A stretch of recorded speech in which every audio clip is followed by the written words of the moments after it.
Bonjour, bonjour et bienvenue sur le plateau de Batijournal TV. Nous sommes à Lille, Forum Bois Construction 2023 et avec mes deux invités, nous allons parler RSE, charte RSE. Charte RSE. Avec moi pour en parler, monsieur Benjamin Baudet, bonjour.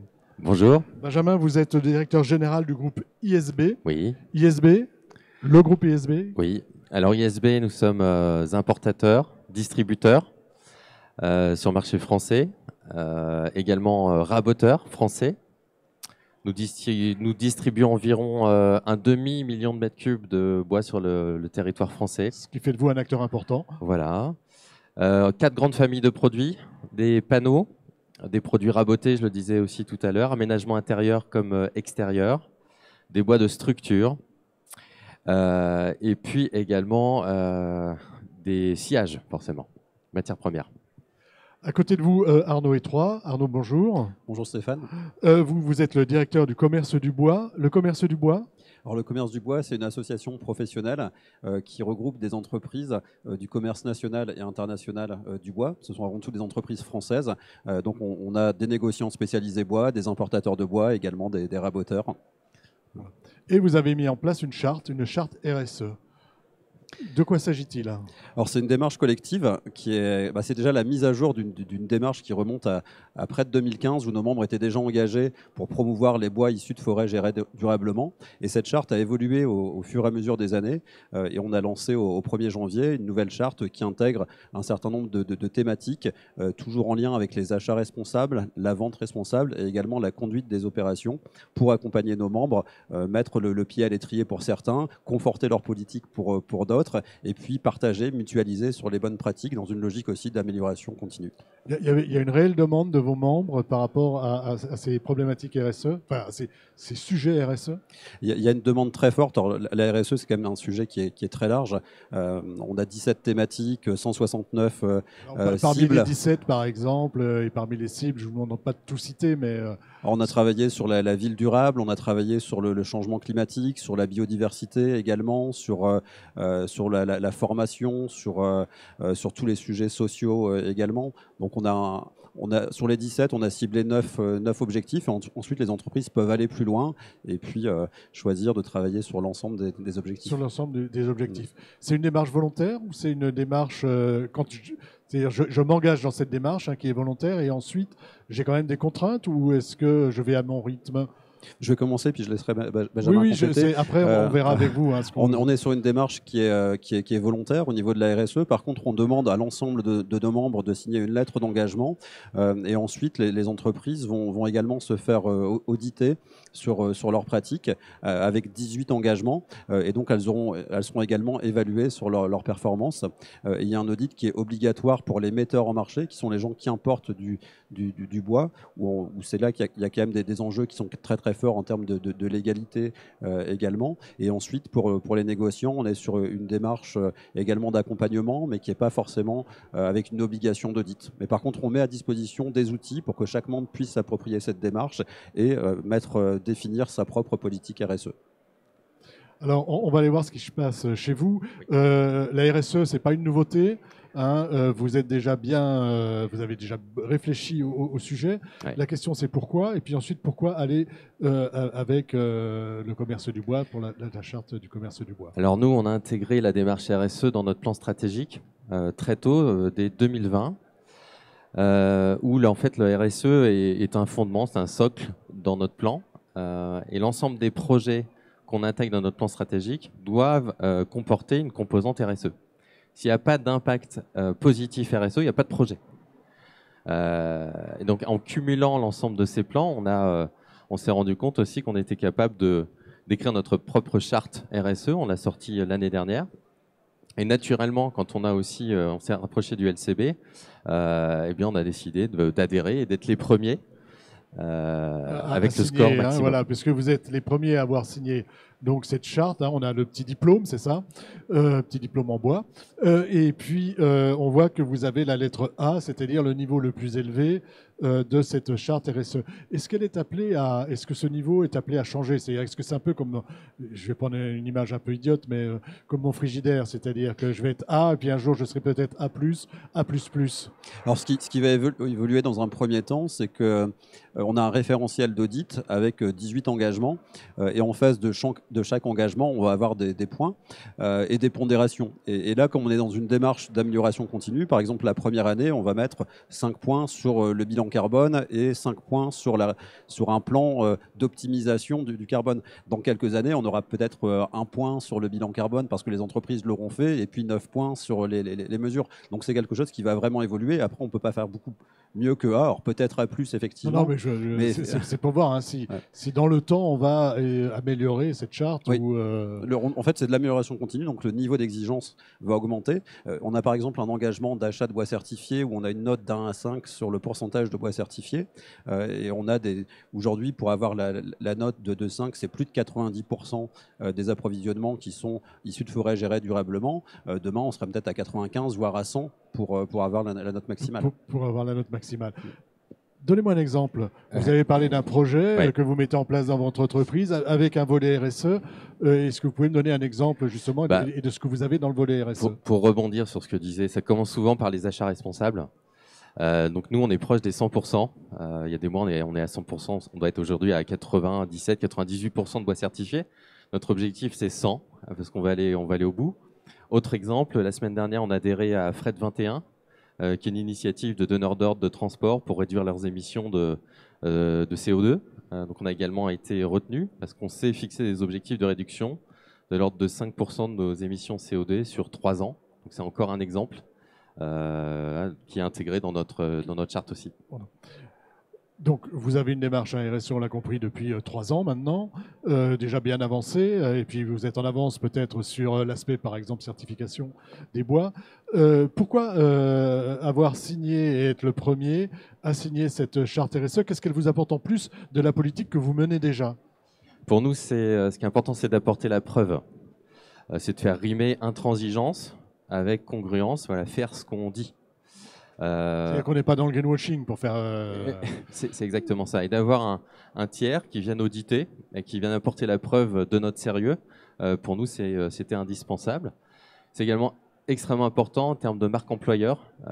Aujourd'hui, quand on recrute et quand on rencontre notamment des jeunes, ils me parlent tous de notre charte RSE. Ça donne beaucoup de sens pour eux, pour leur engagement. Et c'est pas parce qu'on travaille dans le bois que c'est forcément naturel pour tout le monde.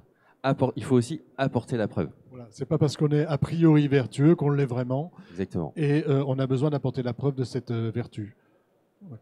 Sur les audits, comment ça marche? C'est un organisme extérieur qui fait les audits? Quelle est leur périodicité?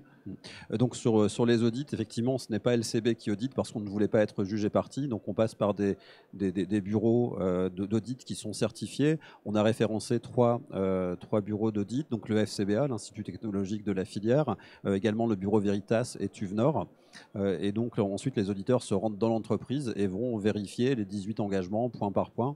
Et ensuite nous font une remontée avec une synthèse de l'audit, et c'est le LCB qui va délivrer l'attestation de conformité à notre charte d'engagement RSE. Vous avez déjà été audité? Comment ça se passe? Alors oui, on a été audité il y a quelques semaines. Nous, c'était par le FCBA. Alors, j'étais pas présent, je peux pas vous dire précisément comment ça se passe. Je sais que ça s'est extrêmement bien passé. Je sais que les auditeurs ont été, je pense, un peu impressionnés aussi par le niveau de maturité qu'on avait déjà en la matière. Donc c'était plutôt un exercice facile pour nous. Est-ce qu'il y a une personne dédiée chez vous à cette politique RSE? Est-ce que vous avez un directeur, une directrice RSE? Alors nous, on embarque le RSE, en fait, il est porté par tout le COMEX. Ce que je disais tout à l'heure, on l'a embarqué dans notre plan stratégique. Donc il est porté par l'ensemble du board des directeurs. Et puis ensuite, on a un responsable QSE aussi dans l'entreprise. Et puis, on a des relais sur l'ensemble des sites. Donc, c'est une démarche qui est très intégrée à tous les niveaux.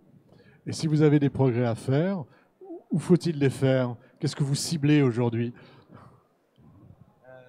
Alors, je pense qu'on a des progrès à faire encore sur l'optimisation de notre outil industriel.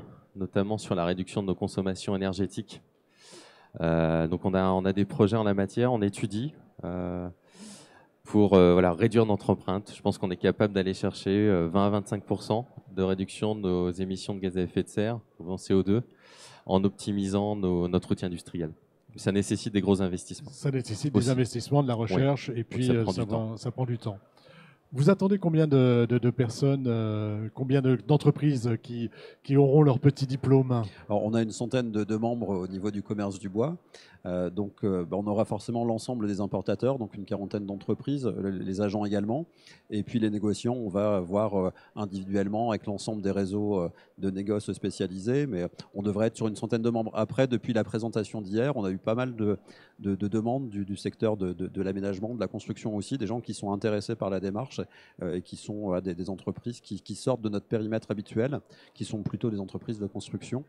Et donc on verra effectivement si je pense qu'on échangera avec les membres de notre comité, mais l'idée c'est vraiment que ce soit une démarche vertueuse, que l'on puisse partager, et puis si ça peut faire des petits au niveau de la filière, c'est tant mieux. D'accord, donc un intérêt certain suite à la présentation. Un petit mot de conclusion sur ces aspects RSE.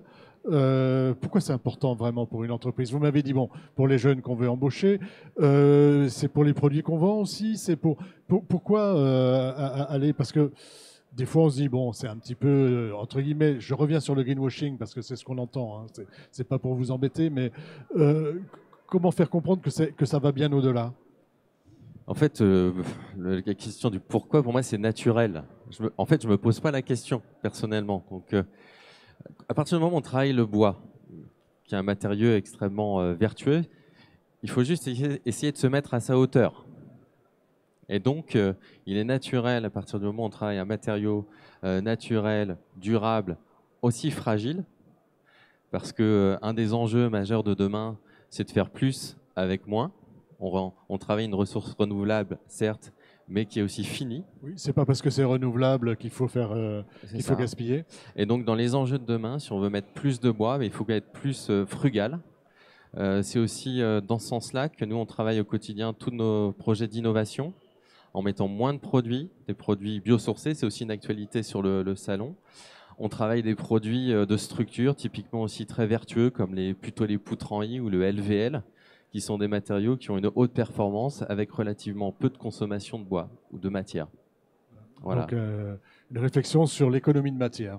Oui, complètement. Ça passera aussi par une économie, in fine, sur le coût du projet.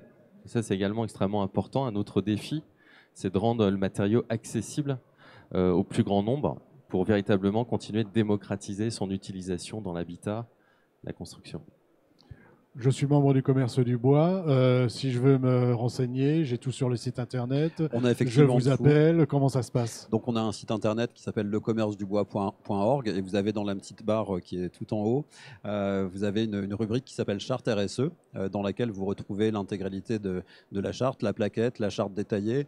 Et puis ensuite, vous nous contactez, on vous envoie une petite lettre d'engagement, on vous présente la démarche, on vous envoie un kit complet également avec l'ensemble de la charte, de ses annexes. Et en fait, la charte, ce sont vraiment des outils pour aider les entreprises sur les achats, sur la vente. On a également fait le lien avec l'Académie du commerce du bois qu'on avait lancé il y a quelques mois avec des modules de formation, de montée en compétences qui sont mis à disposition sur les connaissances générales du matériau bois, sur les différentes familles de produits, sur les conseils à apporter également aux architectes. Et donc, il faut voir vraiment cette charte comme un outil qui permet aux entreprises de mettre en avant la transparence totale qu'elles ont sur leurs approvisionnements. Également, un outil de montée en compétence des forces de voie pour prescrire le bon bois pour le bon usage aussi. Et puis, un outil on parlait de la conduite des opérations, où il y a effectivement beaucoup de choses pour que les entreprises soient plus frugales, plus vertueuses. Et on est vraiment dans cette émulation collective, le partage d'informations. Et tous les audits vont nous être remontés pour s'améliorer en permanence. Et voir comment on peut s'améliorer. Voilà, ça va être partagé. Absolument. Merci messieurs d'être venus nous parler donc de l'engagement, enfin de votre engagement et puis donc de cette charte RSE portée par le commerce du bois.